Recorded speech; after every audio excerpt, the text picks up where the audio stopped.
Hello everyone, I'm Kevin, otherwise known as Forum BX257, here to bring another 1980s G.I. Joe toy review.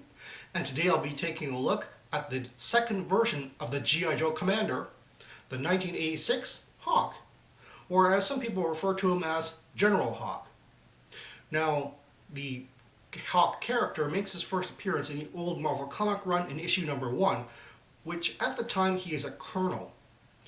Now, he actually is promoted to general in issue number 45 and debuts this outfit in issue 46. The original first version of Hawk is never shown in the cartoon. He appears like this in the 1986 5-part miniseries Arise Serpentor Arise in the very first part.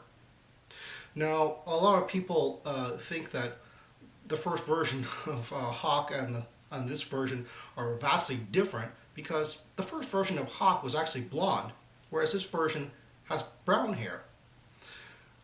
There is some speculation as to why that was done. Maybe he looks too much like Duke, who was basically his second in command, and the two were often very close to each other.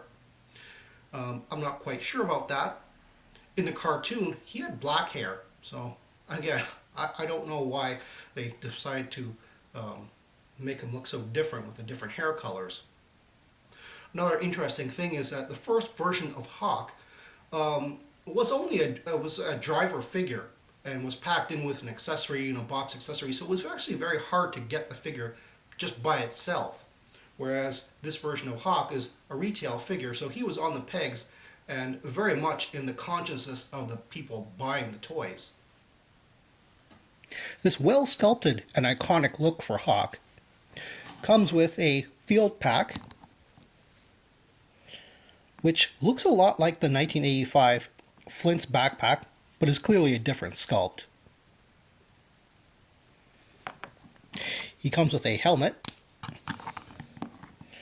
which again kind of gets mistaken for the 1985 Bazooka's helmet sometimes, but is again a very different sculpt. And he comes with the contents list on the card lists as a Walther PPK 9mm short. Now, clearly that's not what this pistol is. It's clearly it's clear the design lineage is that of a Colt 1911 or some derivative thereof. And I've actually asked around from different collectors exactly why the contents list would list such an obvious gun as being something as small as a PPK. As a matter of fact, lengthwise it would be almost half the size of a Colt. I'll just bring in this 1986 Lifeline and compare the pistols. This is supposed to be a 9mm and shouldn't be anywhere near the size of a Colt, and yet it is actually a bigger gun. Now, sometime in the end of 1985, the design teams for the accessories and the figures were actually different, and I believe they have upscaled some of the weapons, and most of the weapons from the 1986 figures on are actually quite a bit larger than what they would have been in the previous years. Hawk's gun is actually a remold of the 1985 Keelhaul gun, and therefore is actually an older design and is smaller. So in order to explain the size difference, they simply called it a smaller gun.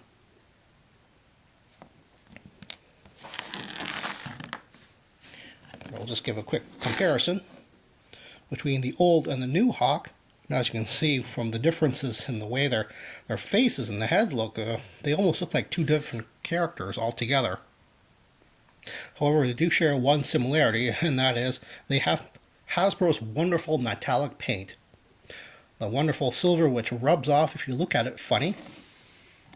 And of course, Hawk here has gold on him, which of course and silver, which is very easy to rub off. As a matter of fact, if I can call your attention to the gold stars, or gold general stars I should say, on his epaulets, those are actually fading.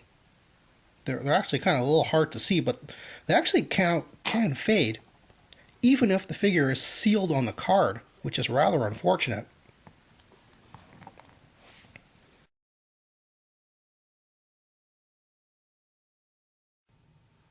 When Hawk was re-released in 1987, the first batch switched his pistol with the 1987 Chuckles small black pistol. And while sealed versions of this factory error are equivalent in value to correct sealed versions, most collectors do not want a loose Hawk figure with the incorrect pistol. One missed opportunity on Hasbro's part is the sculpt of his holster on his leg is actually rather large and wide. It wouldn't have taken much to have hollowed out the top to have given the pistol some storage. Another thing is the sculpt of his eyebrows is rather large, and it might be a little bit hard as my example is actually fully painted, but the sculpt of the eyebrows are actually kind of segmented, and once they start losing a tiny bit of the paint, that segmentation actually brings it out and winds up looking pretty awful. Fortunately, he has a helmet in order to cover that up. Well, that's all the time I have right now. Thank you for watching my video, and stay tuned for next week to see another 1980s G.I. Joe toy review. See you then!